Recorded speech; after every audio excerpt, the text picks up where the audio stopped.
welcome back to Let's Play Kirby's Dream Course. And, I'm sorry about that little delay, guys. Sometimes things just happen in a way that makes it so you can't produce the quality content you want for a little bit. But I'm gonna make it up to you, I promise. So, in the previous episode, we blazed through the sugar-coated course number 6 with the help of the brand new Fireball ability, and completely made up for that fiasco in course number 5 by earning another gold medal, just our second. And so this time, yeah, you see those score requirements. This is not going to be easy. Fortunately though, course number 7 happens to be the home, the debut, of one of the most overpowered copy abilities in the entire game. Yep, you know it, you love it. If you've played a Kirby game, that is. It's none other than UFO. And it doesn't quite work like that, I promise. Funny, though. I like how Wispy was just kind of staring that whole time like, what? And yes, the cool music is back, and the neat-looking World 1-esque background of Course 3 is back. And there is our UFO in question. Further on, we got some enemies back here, a three-way of, well, you see, it might seem at first that you gotta choose which copy ability you want to end the hole with, but, it's not about deciding which one you want to bring into the next hole, because hole 2 starts off by giving you a completely different copy ability anyway. So it's more a matter of which one do you think will make it the easiest to finish the hole. And considering there's a Rocky here, that should be rather obvious, so we're going to want to try and get that guy second. So, UFO ability is rather interesting in comparison to the other ones, and we'll see exactly why in just a second. Ideally, we're not going to need to worry about those conveyors or arrows there at all. So all we got to do is aim this just right. That's going to make it a little more complicated. Don't boost here. And we're off. UFO gives you 10 seconds of free flight in the general direction and momentum you're currently going in. You can only turn at 90-degree angles, though that's a bit of a weakness. And now we want to use stone to drop into the cup for an effortless hole-in-one. If any of that UFO ability description didn't make any sense, sorry to say, we're going to be going a little while without using it again. It will show up again on this course, though, trust me. Let's just take this hole-in-one and run with it, shall we? So, we look a little into course number 2, and sure enough, new copy ability right away. We're going to be running through this one with Tornado. And as you can see, it's kind of like a more complicated version of 4-2. You remember that hole, right? We're going to have to get down there and use Tornado to nail as many of these enemies as possible in as few shots. And first of all, we're going to want to use a little bit of curve. Actually, maybe not. Yes, maybe, no. Sometimes it gets kind of hard to decide what kind of thing you want to do. Let's go without curve, actually. Clip the bottom of this kaboo and just go from there. So, near full power, got him. This blue arrow will straighten us out. And right around here, we want to hit Tornado and veer into that squishy. Missed that kaboo, unfortunately. That's not going to be good. But we're sitting in good position. So what we want to do with this second shot is try and curve it, so that we can hit both this Broom Hatter and this squishy. Less curve. A little less curve. Maybe a little more curve? There we go. So, how do we want to do this? So if at all possible, we want to hit both of these enemies, so we can just use Tornado to get to the kaboo. But it's not going to be quite that simple. Of course it's not going to be, that's a given, but let's just see how this goes. Boost, come on, got it. Alright, I'm pleasantly surprised. Wait for just the right moment.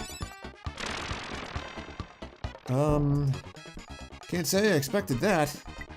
So a quick glimpse of the scorecard reveals that Poppy Bro Jr. is doing a lot better than he did in, Course 1. Nothing but, well, a very symmetrical scorecard, this guy. So, we're gonna be, if nothing goes wrong on this shot, fingers crossed, knock on wood, going to be finishing this with the same score he did, finishing hole 2 with that. And we're one below him so far. Not the fanciest, but we'll take it. I have scored 4s in that hole before, so we'll just take what we can and roll with it. So we're back to the gentle sounding music from Course 3 in the first half of Course 1. An interesting, I'm not sure what to call this shape. I guess it's kind of in the shape of a U. So we got enemies on both prongs here, sort of. A warp taking us from one to the other. And these two waddlies off by the lonesome. You can kind of get a feel for how we want to approach this hole. But this Krako can make things complicated. Most of the time you'll be fine even if he does hit you, but sometimes he can kind of throw off your plans. Yes, it is kind of stupid. So what we want to do here is hit this with max power, get ready to boost as soon as we hit the ground because this air vent's going to put us in the air. Because if you don't use enough juice, you'll fall short of that ledge. And across we go, and if we're lucky... Oh boy. We were almost very, very unlucky. Okay, we're going to use 4 notches of backspin. We're going to fall short of the water here on purpose so we don't go sinking in. Maybe if we're lucky. Too much backspin. Now let's see if we can just get back to the slope back here and just... I'm not sure what happened there. Just like bounced off the very base of it or something. Fine then. We'll take a 3. This hole can be a little iffy sometimes. As you saw there. So yeah, this hole is kind of complicated. Very asymmetrical and confusing with all these different raises and lowers of elevation and such. That, you could probably guess that gas bar is gonna become the cup. So what we want to do is aim for this conveyor belt and try and get to it by any means possible on the first shot, and it'll carry us through the rest. So, this will not be very easy because we got to take a more or less blind shot due to how these slopes function. This is not going to be easy. So, what we want to do, full power of course. Come on, get up there, get up there, get up there, get up there. Got it. That was close. So, we want to, if at all possible, land in the very middle of this conveyor belt, and sometimes you hardly get that option. This, sometimes it's all dependent on whether the RNG favors you. It's kind of stupid. So now we want to head just a little down here, and if we're lucky... I can't believe that worked! Well, that makes up for hole 3. And sort of hole 2. We'll take it. We'll take it. And onward to the second half. Yogurt Yard makes its return. This course just can't seem to decide what it wants its music to be. And this hole is very big and very complicated looking. But if you do look, it is all in one straight line if you know what you're doing. So this is a matter of planning out your shots ahead of time because as you can see, we're going to be getting 2 uses of high jump. So you want to plan out exactly how you want to do this so that you land where you want to. So this first, these red boosters here, the way they're arranged, this first one is on what would be a gray square, so we want to count back 1, 2, 3, 4, 5, 6. Around to the second one back from the Krako in the center of the shot here, you see. And the second one, we want to try and aim. This may not be so easy. You see, because we want to try and hit the,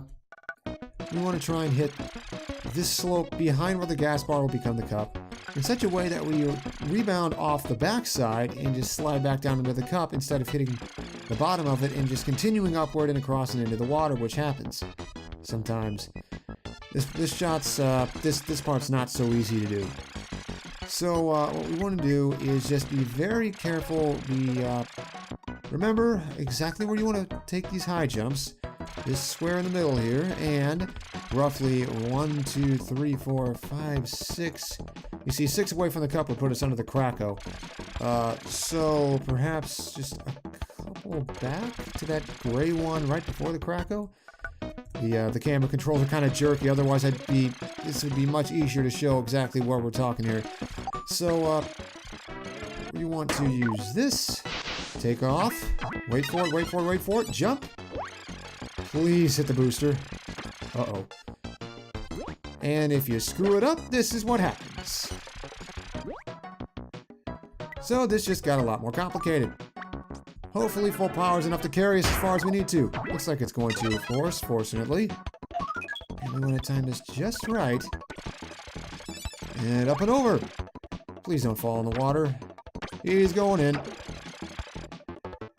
Yep. The good news is we can just use 4 notches of backspin and we'll be fine. Alright. Okay, that works too. So we're gonna need to make up for that 3. Nothing but 3s and 1s so far. This hole is just one giant puzzle. It's very small, very concentrated, and you really want to use your copy abilities in succession in the right ways.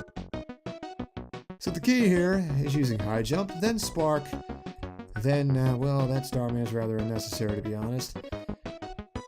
And hopefully setting things up so that you fall right into the cup where that Parasol Waddle-Doo is currently standing. So pulling this off requires some precise timing and getting yourself far up enough the slope to make sure you're going to fall back down. And damn it! You see, what you want to do is press B to use high jump immediately before you touch the Sparky, so that you'll touch it as you're heading upward.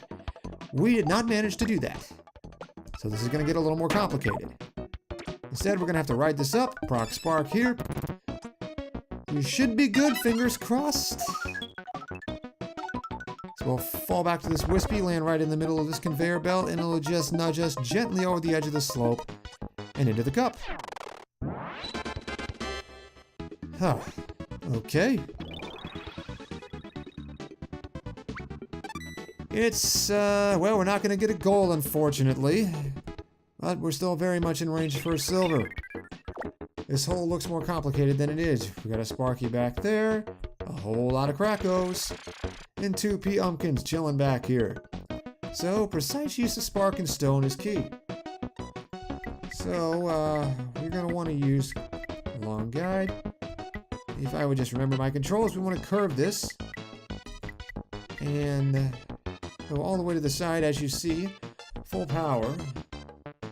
Will let us hit that Sparky and eventually get back to the arrow. Hopefully we don't miss the arrow. Use Spark here. Off we go. Break a couple of these Krakos. Careful.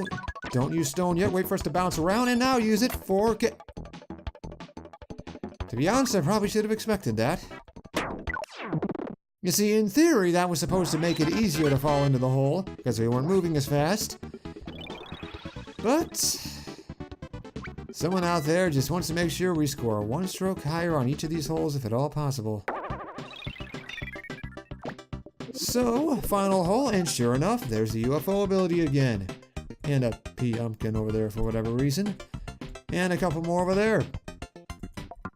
Ghosts and aliens, go figure. So, the big thing to remember for this hole. You see, these 2 parts of the hole are on even ground, as you see here. But this one, the edge of this one is higher up than the edge of the far one. Because it's, you know, it's 3 blocks high compared to 2. And one quirk about the UFO ability is that if you use it and then travel up a slope, you'll end up at a higher height than usual, but if you go back down a slope, you'll slowly go back down until you are at the height you originally used the ability on, at which point you will start heading forward at that level. It's very strange. So, if you get caught on this far side of the hole, and you use UFO while you're low down, you'll travel up the slope, back down the other side of the slope, run smack dab into the wall of this near side, and fall into the pit. So the key here is keeping the UFO at a high enough elevation so that you're able to get both Pumpkins on this hole and get back safely without having to worry. That's not going to be so easy, especially since we're going to have to use a less than full power shot to ensure we touch the UFO to begin with. We're also going to want to use quite a bit of spin because we're going to want to use quite a bit of speed. You see, as I briefly touched on hole number 1, the speed that you move at when you use UFO ability is equal to the speed you are currently moving at when you press the B button. And we have a lot of ground to cover in 10 seconds, so we're going to want to use top spin. And yeah, you got those red warps here that go from one side to the other that honestly are kind of precariously positioned. And these blue warps that go from one side to the other that we're ideally not going to need to use. So with just the right amount of power, hit UFO. If you edge off the top of a slope, you actually don't fall down. That's convenient. So the last Pumpkin becomes the cup. If we line up just right, you can press B to drop out a UFO at any point and slide right into the cup without making a sound. We just barely got back, too. Well, that went okay, I guess, all things considered. Had a few Course 5-esque moments there, but we pulled it off okay. 1, 3, 3, 1, 3, 2, 2, 1, for a total of 16. So, it's not another gold medal, unfortunately, but for all intents and purposes, silver will do. Let's celebrate, shall we?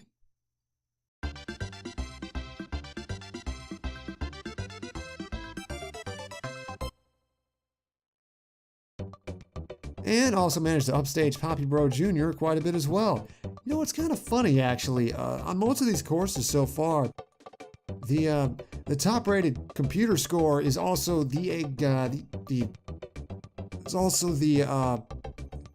it's also the score one stroke just beyond gold. So wait, no, that doesn't sound right.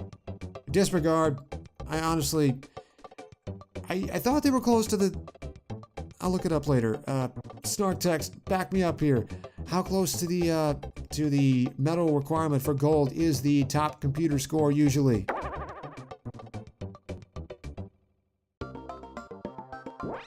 So, that course was a bit of a mixed bag.